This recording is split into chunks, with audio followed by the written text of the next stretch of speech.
Hello guys, welcome back to my channel. It's সো ওয়ানলি safari girl শুশ। উত্তরাখণ্ডের ব্লগ এখন কন্টিনিউ চলবে পরপর কিছুদিন, আর তোমাদের আবার জ্বালাবো, নতুন নতুন ইনফরমেশন নিয়ে চলে আসবো। মানে সকালবেলা পুরো ঘুম ঘুম চোখে বেরিয়েছি আমাদের গাড়িতে করে। আমরা ঋষিকেশ হয়ে কেদারের দিকে যাব, মানে সোনপ্রয়াগের দিকে যাবো। অ্যাকচুয়ালি কেদারনাথ তো কালকে আর কি উঠবো।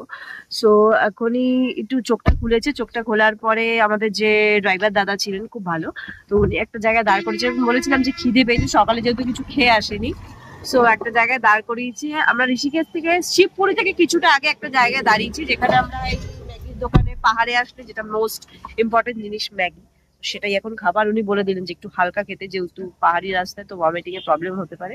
তো দেখা যাক, ম্যাগি তো খাবোই, হচ্ছে আর কিছু যদি পাওয়া যায় টুকটাক। তো লেটস গো।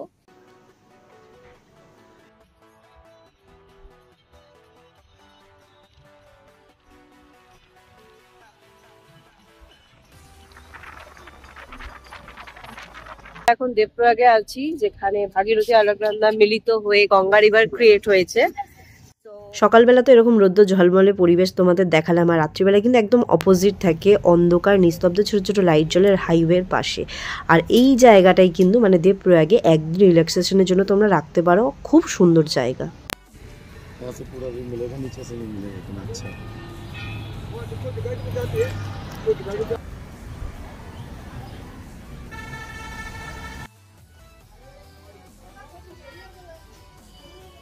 ধারী দেবী মা টেম্পল যাচ্ছি, যেটা হচ্ছে কেদারনাথ যাওয়ার আগে, মানে রুদ্রপ্রয়াগের কিছুটা আগে পড়ে।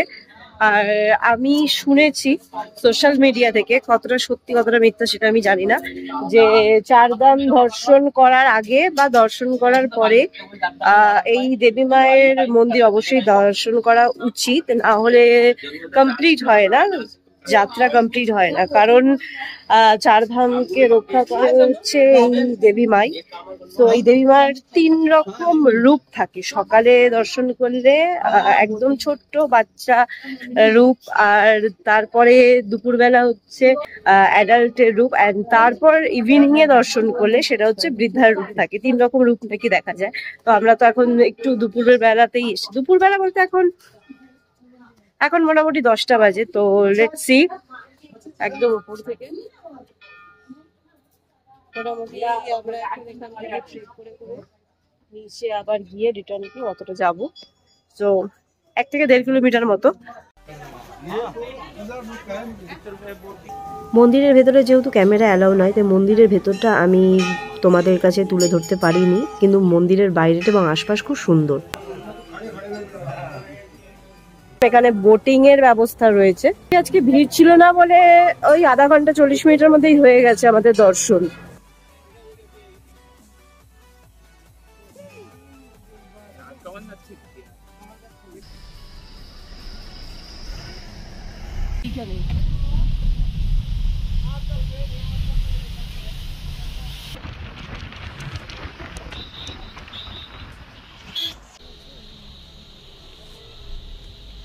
বন্ধুরা, 8 ঘন্টার জার্নির পর আমরা সোনপ্রয়াগে পৌঁছেছি, কিন্তু সোনপ্রয়াগে পৌঁছানোর পরই আমাদের যে গাড়ির দাদা, মানে ড্রাইভার দাদা রয়েছেন, উনি বললেন যে মানে সোনপ্রয়াগ থেকে 14 কিলোমিটার এগোলেই মানে একটা সাইড দিয়ে বাদিক দিয়ে রাস্তা চলে যাচ্ছে, সেটা হচ্ছে চিউকি নারায়ণ টেম্পল। শিব ঠাকুর আর হচ্ছে মাতা পার্বতী বিয়ে হয়েছিল এখানে। তো সেখানে এখনো সেই আগুনটা, যে বিয়ের সময় যে আগুনটা জ্বালানো হয়েছে সেটা এখনো চলছে। তো সেটা আমরা বললাম যে আমরা সবাই মিলে ডিসাইড করলাম যে হ্যাঁ দেখতে যাবো। দেখতে পাচ্ছি নাকি হালকা হালকা বৃষ্টি পড়ছে, ওয়েদার খুব ভালো, বেশ ঠান্ডা ঠান্ডা একটা ফুরফুরে হাওয়া দিচ্ছে। রাস্তা কোনো জায়গায় ভালো, কোনো জায়গায় উঁচু নিচু, সেটা আই থিঙ্ক ভিডিওতে বোঝা যাচ্ছে। প্রচন্ড এদিক ওদিক হচ্ছে। সো সবকিছু মিলিয়েই ভালো এক্সপিরিয়েন্স। আপাতত যাই, বাকি কথা ওখানে গিয়ে হবে।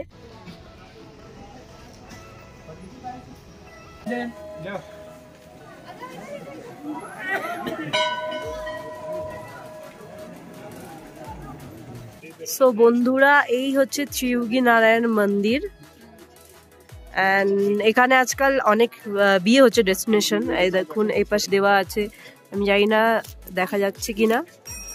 আজকেই এখানে বিয়ে হয়নি, না হলে কালকেও বিয়ে হয়েছিল। এখানের পুরোহিত মানুষজন যারা আছেন তারা বলছেন। খুব সুন্দর, চারপাশে পাহাড়ের মাঝখানে মন্দির,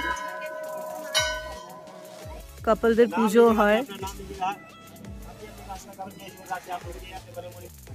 যদি কেউ হিন্দি পড়তে পারো তো এখান থেকে পড়ে নিতে পারো, আমি তো হিন্দি সেভাবে পড়তে পারি না, সো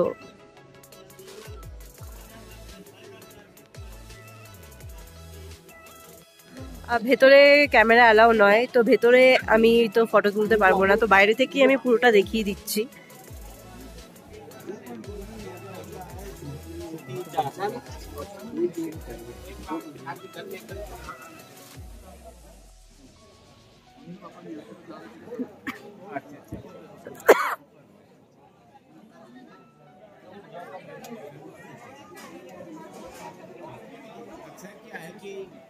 जैसे गाँव का माहौल है तो ये यहाँ पे कर लेते हैं यहाँ पे शादी के समय, लेकिन क्या होता है कि जब घर में शादी का माहौल है तो जब मेहमान हैं उनकी बात पूरी होती है, कुछ नहीं आते।